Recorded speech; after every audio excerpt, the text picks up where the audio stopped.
Hello and good morning to everyone, welcome to wise learning platform. कैसे हैं आप सभी लोग। तो आज के इस वीडियो में हम जो हमारी एनसीईआरटी की बुक है 10th क्लास की जियोग्राफी की, उसका फर्स्ट चैप्टर है रिसोर्सेज एंड डेवलपमेंट। ऑलमोस्ट हमारा कंप्लीट हो गया है। उसका लास्ट पार्ट शायद बचा हुआ है, वो मैंने वीडियो बन चुका है उसका, बट शायद अपलोड नहीं हुआ अभी। आज या फिर कल में वो वीडियो अपलोड हो जाएगा। तो उसके बाद हम जो हमारी एमसीक्यूज के क्वेश्चन है, मल्टीपल चॉइस क्वेश्चन है, जो आपके 10th क्लास के बोर्ड के एग्जाम में इस बार मल्टीपल चॉइस क्वेश्चन आने वाले हैं। तो उसकी मेरे पास एक बुक है ये, इसमें लगभग 80 से 100 के अप्रोक्सीमेट क्वेश्चन है। आपको दिख रहा होगा कैमरे के अंदर। तो 80 से 100 क्वेश्चन है इस बुक के अंदर। उसमें से मैं और करीबन आप मान के चलो 50 क्वेश्चंस मैं अपनी तरफ से उसमें ऐड कर दूंगा, इनसे मिलते जुलते क्वेश्चन।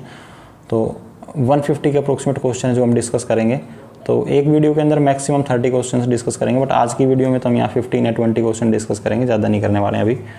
वैसे जब भी हम जैसे हमारा वो नेक्स्ट वीडियो अपलोड हो जाएगा, तो चैप्टर जब हमारा कंप्लीट हो जाएगा, तो आफ्टर दैट हम इसके जो मल्टीपल चॉइस क्वेश्चन है इसके 3 सेशन लेंगे। मतलब 3 वीडियोज़ के अंदर मैं अप्रोक्सीमेट आप मान के चलो ये 150 क्वेश्चन जो लगभग हैं इनको डिस्कस करने वाले हैं। तो स्टार्ट करते हैं आज का वीडियो। हम देखते हैं फर्स्ट क्वेश्चन क्या है हमारा। देखो, which one of the following type of resource is iron ore. Which one of the following type of resource is iron ore. कह रहा है कि जो आयरन ओर है वो किस टाइप का रिसोर्स है। अब जब मैंने आपको रिसोर्सेज पढ़ाए थे तो अब हमने देखे थे, डिस्कस किया था रिन्यूएबल रिसोर्सेज के बारे में। रिन्यूएबल क्या होते हैं। देखो अभी तो फिलहाल हम ये मल्टीपल चॉइस क्वेश्चन कर रहे हैं। जैसे हमारे ये क्वेश्चंस कंप्लीट हो जाएंगे तो मैं एक स्पेशल वीडियो लूँगा, उसके अंदर हम क्या डिस्कस करेंगे कि जो मल्टीपल चॉइस क्वेश्चंस होते हैं, एमसीक्यू क्वेश्चंस होते हैं, इनको हमें किस प्रकार से सोल्व करना होता है। देखो काफ़ी बार क्या होता है कि किसी क्वेश्चन का जो आंसर हमें डायरेक्ट पता होता है, तो उस टाइम हम डायरेक्ट टिक कर सकते हैं। बट काफ़ी क्वेश्चंस आपको ऐसे मिलेंगे उसमें आपको डायरेक्ट क्वेश्चंस का आंसर नहीं पता, फिर आप क्वेश्चंस को किस प्रकार से अटैम्प्ट करोगे। ओके, या फिर और क्या क्या तरीके हैं जिससे हम मल्टीपल चॉइस क्वेश्चन को अटैम्प्ट कर सकते हैं। जैसे 50-50 कर सकते हैं काफ़ी बार की। क्या करेंगे, उसमें से 2 ऑप्शंस को रिमूव कर देंगे, जैसे कि जो हमें पता है बिल्कुल गलत है। चलो इसके ऊपर फिर कभी डिस्कस करेंगे डिटेल से। फिलहाल हमारे क्वेश्चन स्टार्ट करते हैं। तो जो आयरन ओर है वो किस प्रकार का रिसोर्सेज है। तो आयरन ओर क्या रिन्यूएबल रिसोर्सेज नहीं है, बायोटिक रिसोर्सेज नहीं है। रिन्यूएबल वो होते हैं जो कुछ टाइम के बाद रिन्यू होते रहते हैं। तो आयरन ओर है वो जो मिनरल है वो रिन्यू नहीं होता है। ओके, तो किस प्रकार का है, नॉन रिन्यूएबल है। अगर होता भी है तो काफ़ी टाइम लेता है। फ्लो के अंदर बताया था वाटर और विंड आते हैं। बायोटिक के अंदर कौन सी चीज़ें आती हैं, जो लिविंग थिंग्स से रिलेटेड होती है, वो सब किसके अंदर आती है, बायोटिक के अंदर, बायोटिक रिसोर्सेज के अंदर। तो ये क्या बच गया, नॉन रिन्यूएबल। तो इसका आंसर क्या हो जाएगा, नॉन रिन्यूएबल है। अब नॉन रिन्यूएबल रिसोर्सेज कौन से होते हैं, वो रिसोर्सेज जो मतलब जिनको जो रिन्यू नहीं होते हैं। मतलब अगर उनको एक बार हम लोगों ने यूज़ कर लिया और वो ख़त्म हो गए तो दोबारा से वो रिसोर्सेज नहीं बनते हैं। अगर बनते भी हैं तो उनको रिन्यू होने में लॉन्ग टाइम लगता है। कितना टाइम लगता है, लॉन्ग टाइम पीरियड लग जाता है। अब इसका एग्जांपल कोल है, पेट्रोलियम है। मान लो अब जो अर्थ से हम क्या करते हैं, कोयल और पेट्रोलियम एक्सट्रैक्ट करते हैं, उनको इस्तेमाल करते हैं। लेकिन अगर हम उनको इतना इस्तेमाल कर लें कि वो हमारी अर्थ में से मतलब उनको ख़त्म कर दें हम, तो ऐसा नहीं कि वो बनेंगे नहीं, बनेंगे। उनको दोबारा से बनने में टाइम लगेगा। हो सकता है 1 लाख, 2 लाख, 3 लाख, 10 लाख साल लग जाएँ उसको बनने में। तो उनको बनने में काफ़ी टाइम लगता है। हो सकता है 1 करोड़ साल लग जाए उसको बनने में। तो रिन्यूएबल रिसोर्सेज वो होते हैं जो रिन्यू नहीं होते हैं। अगर होते हैं तो काफ़ी लॉन्ग टाइम पीरियड के अंदर होते हैं। तो आयरन और किस प्रकार का रिसोर्सेज है, नॉन रिन्यूएबल रिसोर्सेज। तो इस फर्स्ट क्वेश्चन का आंसर क्या हो जाएगा, डी। सेकंड है, under which of the following type of resources can tidal energy B put. Tidal energy को किस प्रकार के रिसोर्सेज में रखते हैं। मतलब ये पूछ रहा है कि टाइडल एनर्जी कौन सा रिसोर्सेज है। अब ह्यूमन मेड नहीं हो सकता क्योंकि इंसानों ने इसको नहीं बनाया। एबायोटिक नहीं है। नॉन रिन्यूएबल, तो भाई देखो टाइडल एनर्जी नॉन रिन्यूएबल तो नहीं है, ये तो कन्फर्म है ये रिन्यूएबल है। कैसा है, रिन्यूएबल है। तो नॉन रिन्यूएबल भी नहीं हो सकता। तो ऑप्शन बचा इसका रिन्यूएबल या फिर रेप्लिनेसेबल। ओके, इसका मतलब भी क्या होता है, रिन्यूएबल। तो सेकंड का आंसर क्या हो जाएगा, ए। थर्ड क्वेश्चन है, in which of the following state is black soil found. Black soil किस स्टेट के अंदर पाई जाती है। तो ब्लैक सोइल मैंने पढ़ाया था, तो बताया था जो महाराष्ट्र, गुजरात का एरिया हो गया, उसके अलावा महाराष्ट्र। ओके, तो इन रीजन्स के अंदर कौन सी सोइल पाई जाती है, ब्लैक सोइल। तो ब्लैक सोइल किस में पाई जाएगी, गुजरात के अंदर। ओके, तो इसका आंसर क्या हो जाएगा, बी। जम्मू कश्मीर इसका आंसर नहीं है। राजस्थान के अंदर पता है आपको डेजर्ट है, तो वहाँ पे कौन सी सोइल पाई जाती है, मरुस्थलीय मृदा।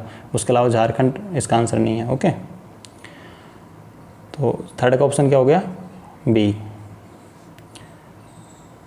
India's territorial water extends up to a distance of, जो इंडिया का टेरिटोरियल वाटर है, तो इस टेरिटोरियल वाटर का क्या मतलब है? देखो टेरिटोरियल वाटर, जैसे कि ये इंडिया का एक मैप ड्रॉ कर लेते हैं हम, थोड़ा थोड़ा डिटेल में वो कर देते हैं, एक्सप्लेनेशन निकाल का फुल का, बाकी तो मैं चैप्टर के अंदर इनको डिस्कस कर चुका हूँ काफ़ी अच्छे से डिटेल में। तो जो हमारी ये लैंड बाउंड्री है, मान लीजिए हमारा इंडिया है, ये इसका वेस्टर्न कोस्ट है, और इधर कौन सा है, ये ईस्टर्न कोस्ट है। तो वेस्टर्न कोस्ट से लगभग कितना 12 किलोमीटर, ये एक लाइन ड्रॉ कर दी मैंने डॉटेड, कितना दूर है ये 12 किलोमीटर, सॉरी 12 नॉटिकल माइल्स, कितनी है ये 12 नॉटिकल माइल्स, अगर किलोमीटर में करेंगे तो अप्रोक्सीमेट 22 किलोमीटर आएगी ये। तो जो हमारी कोस्टल लाइन है उससे कितना दूर है ये 22 किलोमीटर या फिर 12 नॉटिकल माइल्स। तो इस लाइन को क्या बोलते हैं, टेरिटोरियल वाटर लाइन, जो हमारी है टेरिटोरियल लाइन है ये। ओके, तो इसको क्या बोलते हैं, टेरिटोरियल वाटर, मतलब जो इसके अंदर का जो वाटर है, मतलब हमारा जो कोस्टल एरिया है, चाहे वो ईस्ट वेस्टर्न कोस्ट हो या ईस्टर्न कोस्ट हो, तो कोस्ट से लगभग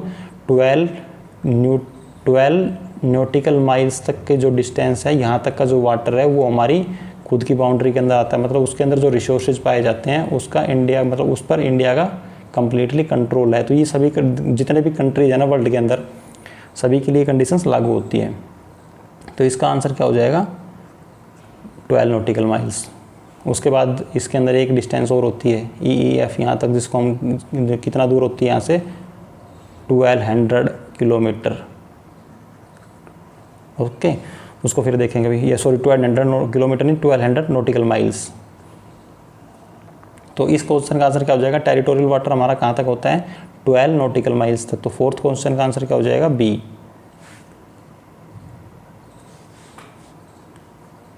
इन which of the following states mining has caused severe land degradations, किस स्टेट के अंदर माइनिंग की वजह से लैंड डिग्रेडेशन होता है? तो किस स्टेट में होता है माइनिंग की वजह से? गुजरात में बताया था ओवर ग्रेजिंग की वजह से होता है। ओके, उत्तरांचल उत्तराखंड वगैरह का तो हमने कुछ आपकी बुक में पढ़ा नहीं था, ना केरला के बारे में हमने कुछ डिस्कस किया था। तो गुजरात का बताया था ओवर ग्रेजिंग और माइनिंग की वजह से कहाँ पर था, झारखंड के अंदर। तो इस क्वेश्चन का आंसर क्या हो जाएगा बी। ओके, क्योंकि जो झारखंड हो गया, उड़ीसा झारखंड, उड़ीसा, मध्य प्रदेश और वेस्ट बंगाल का इलाका है, इधर काफ़ी अमाउंट में मिनरल्स पाए जाते हैं और कोल वगैरह पाया जाता है। तो उसके लिए क्या करते हैं, इन रीजन्स के अंदर जो फॉरेस्ट होते हैं, मतलब उनको काटा जाता है, डिफॉरेस्टेशन करते हैं। क्या करते हैं, डिफॉरेस्टेशन। और डिफॉरेस्टेशन किस लिए की जाती है, माइनिंग करने के लिए, मतलब वहाँ पे खदानें खोदने के लिए, माइनिंग्स वगैरह बनाने के लिए, माइनिंग करने के लिए। तो जब हम वहाँ पे डिफॉरेस्टेशन करते हैं तो उसकी वजह से क्या होता है वहाँ पर लैंड डिग्रेडेशन। तो कौन सा स्टेट हो जाएगा ये, झारखंड। अब जो नेक्स्ट है हमारा 6th क्वेश्चन है, main cause of land degradation in Punjab, Haryana and western Uttar Pradesh. तो पंजाब, हरियाणा और वेस्टर्न उत्तर प्रदेश के अंदर बताया था मैंने ओवर इरीगेशन। इसका क्या आंसर हो जाएगा बी। ओवर इरीगेशन का मतलब यह है कि हमारे इधर पंजाब हरियाणा के अंदर क्या होता है कि जब हम खेती के अंदर खेती करते हैं तो एग्रीकल्चरल जो लैंड होती है हमारी, उसके अंदर हम इरीगेशन करते हैं। लैंड के अंदर क्या करते हैं, ट्यूबवेल वगैरह से सिंचाई की जाती है। तो उसके लिए हम क्या किया जाता है, जो खेत होता है उसके अंदर वाटर लॉगिंग कर दी जाती है, मतलब पानी को भर दिया जाता है। और उसकी वजह से जो लैंड होती है वो क्या हो जाती है, सैलाइन हो जाती है या फिर एल्काइन हो जाती है। तो इस प्रकार से उस लैंड का डिग्रेडेशन होता है। तो पंजाब, हरियाणा और वेस्ट बंगाल, जो वेस्टर्न उत्तर प्रदेश है, इसमें लैंड डिग्रेडेशन का मेन कारण क्या है, over irrigation. Okay, 7th question देखो, which is the most common soil of northern India. Northern India के अंदर मोस्ट कॉमन सोयल कौन सी है, नॉर्दर्न इंडिया के अंदर most common soil black soil Gujarat और महाराष्ट्र के अंदर पाई जाती है, laterite soil, alluvial soil and red soil. तो एलुवियल सोयल कहाँ पर है, नॉर्दर्न इंडिया की मोस्ट इंपॉर्टेंट, क्योंकि जो नॉर्दर्न प्लेन्स है उसमें कौन सी सोयल पाई जाती है, एलुवियल सोयल पाई जाती है। एलुवियल सोयल की फॉर्मेशन नॉर्दर्न प्लेन्स में किस किस से होती है, 3 इंपॉर्टेंट रिवर बताई थी, इंडस प्लस गंगा और ब्रह्मपुत्रा। ये 3 रिवर्स हैं जो क्या करती हैं, इस एलुवियल सोयल की फॉर्मेशन करती हैं नॉर्दर्न प्लेन्स के अंदर। अब आपको इस कमेंट बॉक्स में एक आंसर और देना है कि नॉर्दर्न प्लेन्स के अलावा एलुवियल सोयल कहाँ पर पाई जाती है। मैंने डिटेल में पढ़ाया ये कौन कौन सी रिवर्स है जिनके डेल्टा के ऊपर एलुवियल सोयल की फॉर्मेशन होती है, एलुवियल सोयल पाई जाती है। ये क्वेश्चन का आंसर आप बताओगे। तो वैसे 7 क्वेश्चन का आंसर क्या हो गया हमारा, सी। 8th क्वेश्चन है, red soil is mostly found in, red soil कहाँ पाई जाती है, तो eastern and southern parts of Deccan प्लेटू, इसका भी क्या आंसर हो जाएगा सी। ओके, जम्मू कश्मीर के अंदर नहीं पाई जाती है, अपर गंगा प्लेन्स के अंदर नहीं पाई जाती है। अपर गंगा प्लेन्स में कौन सी एलुवियल सोइल है, उसके अलावा नन ऑफ द अबव नहीं। इसका आंसर क्या हो जाएगा C, eastern and southern parts of Deccan plateau. Eastern and southern parts of Deccan plateau का मतलब है कहाँ पर है। देखो मैप आपको क्लियर होना चाहिए। अब ऐसा नहीं कि मैंने ईस्टर्न साउदर्न पार्ट्स डेक्कन प्लेटू बोल दिया आपका क्लियर हो गया, यहाँ पर है ये कम्प्लीटली डेक्कन प्लेटू। ओके, तो एक तो इस ये वाला जो रीजन हो जाएगा इसके अंदर पाई जाती है इधर, और दूसरा जो नीचे का रीजन है ना इसमें, मतलब ये तो ईस्ट साइड में हो गया इसके, और ये हो गया साउथ में, और इधर हो गया ईस्ट के अंदर। तो इधर पाई जाती है red soil, red and yellow soil. Okay, इधर ये हो गया साउथ में। तो ये जो डेक्कन प्लेटू है ना इधर, यहाँ पर कंप्लीट है ये डेक्कन प्लेटू। अब मैप का आइडिया आपको होना चाहिए, इतना बताने के बाद आपको क्लियर हो जाना चाहिए कि कहाँ पर है डेक्कन प्लेटू। ओके,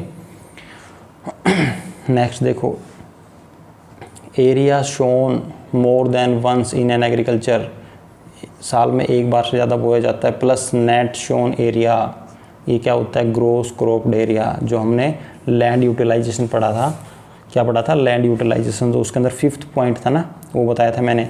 जो क्या 5th पॉइंट में क्या बताया था मैंने कि net sown area more than once in an agriculture year plus net sown area किसके बराबर होता है, ग्रोस क्रॉप्ड एरिया के बराबर। तो इसका आंसर क्या हो जाएगा डी। ओके, याद कर लो इस लाइन को एज इट इज़ कि ग्रोस क्रॉप्ड एरिया क्या होता है। रिसोर्सेज दैट टेक लॉन्ग, उस टाइम पर मैंने अच्छे से डिटेल में एक्सप्लेन भी किया है शायद इसको। Resources that takes long geographical time for their formation, ऐसा कौन सा रिसोर्सेज है जो लॉन्ग जियोग्राफिकल टाइम लेता है अपनी फॉर्मेशन के अंदर। ये तो हमारे अभी अभी डिस्कस किया है, नॉन रिन्यूएबल रिसोर्सेज। ओके, तो नॉन रिन्यूएबल रिसोर्सेज को क्या करता है अपने फॉर्मेशन में लंबा टाइम लेता है, मतलब लॉन्ग जियोग्राफिकल टाइम लेता है। इसका आंसर हो जाएगा D. Which one of the following is the main cause of land degradation in Punjab. I think ये क्वेश्चन तो रिपीट हो गया, डिस्कस कर चुके हैं हम, ओवर इरीगेशन। सी आंसर हो जाएगा इसका, रिपीट हो गया ये question. In which one of the following states is terrace cultivation. Terrace cultivation तो आपको पता है हिली एरिया के अंदर की जाती है। कहाँ पर की जाती है, हिली एरिया में, पता होना चाहिए आपको। अगर नहीं पता तो एक बार क्या करना, गूगल पे सर्च करना टेरेस कल्टीवेशन की। जस्ट क्या करना है आपने, इमेज देखनी है, इमेज किसकी, टेरेस कल्टीवेशन की। गूगल पे लिखना टेरेस कल्टीवेशन, इमेजेस के अंदर जाना, काफ़ी सारी इमेज मिलेगी आपको, आसानी से लर्न हो जाएगा, कुछ समझने की ज़रूरत नहीं है इसके अंदर। तो इसके अंदर देखो अब पहाड़ हिली एरिया कहाँ पर है, पंजाब में नहीं है, उत्तर प्रदेश के अंदर भी नहीं है, हरियाणा में नहीं है। आंसर क्या हो जाएगा, उत्तरांचल या उत्तराखंड। ओके, तो 12th का आंसर क्या हो जाएगा D. 13 what percentage of our land should be under forest according to national forest policy 1952। तो कितना होना चाहिए, 33%। इसको तो रट्टा मार लो आप, समझने का इसमें कुछ नहीं है। कितना है, 33%। तो आंसर क्या हो जाएगा ए। आपको इसके अंदर एक क्वेश्चन और बनता है इसी क्वेश्चन के अंदर कि नेशनल फॉरेस्ट पॉलिसी कौन से सन में कौन से लाई गई थी, कौन से सन में लाई गई थी, 1952। ये क्वेश्चन भी आपसे पूछ सकता है। क्वेश्चन पूछ लेगा कि नेशनल फॉरेस्ट पॉलिसी कौन से सन में लाई गई थी, 4 ऑप्शन दे देगा, 1952, 1942, 1962 और 1968। बताओ कौन से सन में लाई गई थी, तो 1952 के अंदर। तो इसका आंसर क्या हो जाएगा ए। तो एक और क्वेश्चन बन गया आप लोगों के लिए। ओके, 14 नंबर क्वेश्चन देखो, material in the environment which have the potential to satisfy human need but human beings do not have appropriate technology।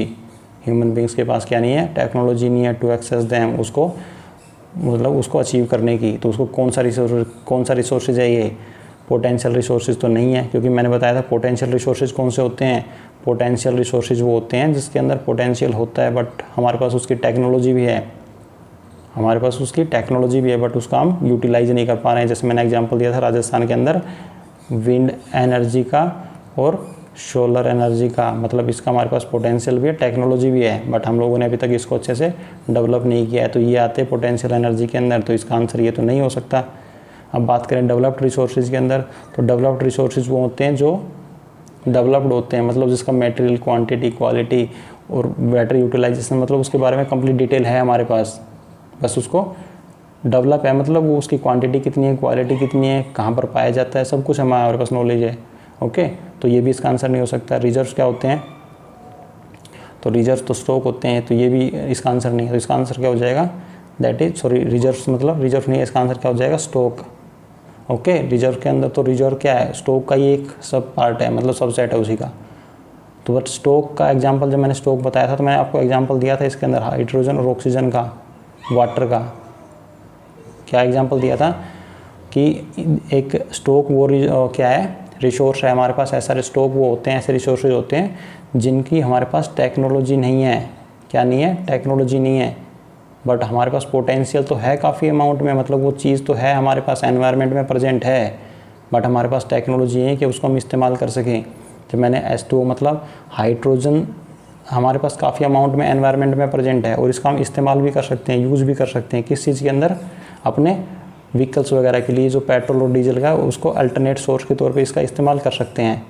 But हम वाटर से हाइड्रोजन को हाइड्रोजन को निकाल नहीं सकते, क्योंकि हाइड्रोजन काफ़ी अमाउंट में प्रेजेंट है वाटर के अंदर। वाटर किससे मिलकर बनता है, हाइड्रोजन और ऑक्सीजन से। इसका मतलब वाटर के अंदर हाइड्रोजन काफ़ी अमाउंट में प्रेजेंट है, बट इस हाइड्रोजन को हम वाटर से अलग नहीं कर सकते, इसकी टेक्नोलॉजी नहीं है हमारे पास। अगर टेक्नोलॉजी है तो बेटर टेक्नोलॉजी नहीं, काफ़ी कॉस्टली पड़ता है अभी हमारे पास। तो इसलिए हाइड्रोजन भी प्रेजेंट है, यूज़ भी कर सकते हैं, यूज़ करना हमें पता भी कैसे इस्तेमाल करना है, बट उसको टेक्नोलॉजी नहीं है कि उसको हम वाटर से हाइड्रोजन में कन्वर्ट कर सकें। तो इसका आंसर क्या हो जाएगा, बी। 14 का आंसर क्या है, बी। मतलब वो चीज़ जो मटेरियल एनवायरनमेंट के अंदर तो प्रेजेंट है, विच है potential to satisfy the human needs, हमारी नीड्स जो ज़रूरत है उसको पूरा कर सकता है, बट हमारे पास उसकी अप्रोप्रिएट टेक्नोलॉजी नहीं है, उसको हम इस्तेमाल कैसे करें, हमारे पास टेक्नोलॉजी नहीं है, उसको क्या बोलेंगे, स्टॉक। ओके, 15 नंबर क्वेश्चन है, red soil is reddish in colour due to, किसकी वजह से होती है, क्योंकि उसके अंदर आयरन कंटेंट पाया जाता है। इग्नियस रॉक्स और मेटामॉर्फिक रॉक्स होती है ना, उसी से तो रेड सोयल का फॉर्मेशन होता है और उसके अंदर आयरन कंटेंट प्रेजेंट होता है, और उस आयरन कंटेंट की वजह से ही इस सोयल का कलर कैसा होता है, रेड होता है। और जब ये रेड सोयल क्या होती है, इसके अंदर वाटर मिक्स हो जाता है, मतलब जब ये ह्यूमिड होती है तो इसका कलर कैसा कन्वर्ट हो जाता है, येलो। कैसा हो जाता है, येलो। ओके, जब इसके अंदर वाटर मिक्स हो जाता है तो इस रेड का सोयल का कलर कैसा कन्वर्ट हो जाता है, येलो। आपको मैंने रेड एंड येलो सोयल के अंदर डिस्कस किया है, इसको आप देख सकते हो। तो 15 का आंसर क्या हो जाएगा, C. Black soil is deficient in, black soil के अंदर किस चीज़ की कमी होती है, ये देखो, एलुवियल सोयल के अंदर और ब्लैक सोयल के अंदर। आपकी बुक में दो चीज़ों को डिटेल से दे रखा है। एलुवियल सोयल मैंने पढ़ाया, तब भी बताए थे मैंने उसको टाइम पे कि इन चीज़ों को अच्छे से लर्न कर लेना, डायरेक्ट क्वेश्चन पूछा जाता है इनके ऊपर। और ब्लैक सोयल के बारे में भी, तो ब्लैक सोयल के अंदर कैल्शियम कार्बोनेट पाया जाता है, मैग्नीशियम पाया जाता है, पोटास पाया जाता है। क्वेश्चन में क्या पूछा है, किस चीज़ की कमी होती है, तो किस चीज़ की कमी होती है, फॉस्फोरिक कंटेंट की, फॉस्फोरिक एसिड की। तो इसका आंसर क्या हो जाएगा, डी। ओके, तो ठीक है फ्रेंड्स, आगे चलो ये दो क्वेश्चन और डिस्कस कर लेते हैं, बाकी नेक्स्ट वीडियो में डिस्कस करेंगे। Black soil are common in, black soil किसके अंदर मतलब पाई जाती है, कहाँ पर पाई जाती है, कश्मीर वैली नहीं है, गंगा वैली नहीं है, नॉर्दर्न प्लेन्स के अंदर एलुवियल सोयल पाई जाती है। तो इसके अंदर आंसर हो जाएगा डेक्कन ट्रैप। और डेक्कन ट्रैप जैसे हमारे एक इंडिया का ये रीजन है, यहाँ पर डेक्कन ट्रैप पाया जाता है, इधर गुजरात के रीजन में, और इधर महाराष्ट्र के अंदर ब्लैक सोयल पाई जाती है। तो ये कहाँ पर पाई जाती है, डेक्कन ट्रैप के अंदर। तो ये कौन सा रीजन है, डेक्कन ट्रैप का रीजन है। ओके, 18th क्वेश्चन है, तो इसका आंसर क्या हो जाएगा, 17th का A. Black soil is also called as regur, ये तो ईजी क्वेश्चन है काफ़ी। इसका नाम ब्लैक सोयल कैसी है, रेगूर सोयल है। इसका आंसर क्या हो जाएगा, सी। देखो, इन जो भी सोयल्स हम पढ़ रहे हैं ना, मोस्टली इनके ऊपर लिमिटेड 5-5, 6-6 पॉइंट है। आप इनको डिटेल से पढ़ लो, इनसे बाहर इस बुक में कोई क्वेश्चन नहीं आने वाला है। अभी देखो, हमने ऑलरेडी 18 क्वेश्चन डिस्कस किए हैं, लगभग मैं यहाँ पे 150 क्वेश्चन डिस्कस करूँगा। हमारा चैप्टर जैसे कंप्लीट हो जाता है, 30 क्वेश्चन करके लगभग 4 या 5 वीडियो के अंदर हम अप्रोक्सीमेट 150 क्वेश्चन को डिस्कस करने वाले हैं। तो ठीक है फ्रेंड्स, आज की वीडियो में इतना ही। नेक्स्ट वीडियो में मिलते हैं नए क्वेश्चंस के साथ, तब तक के लिए बाय बाय, टेक केयर। देखो, अगर वीडियो ना आपको अच्छा लगता है तो अपने कमेंट जरूर दिया करो। अभी भी आपको कुछ लग रहा है ऐसा कि आपकी कोई किसी प्रकार की कोई राय है जो आप देना चाहते हैं उसके रिगार्डिंग, तो आप दे सकते हैं, बता सकते हैं हमें। ओके, बट अगर आपको वीडियो अच्छा लगे तो लाइक ज़रूर करो, शेयर कर दो। ओके, मिलते हैं नेक्स्ट वीडियो में, तब तक के लिए बाय।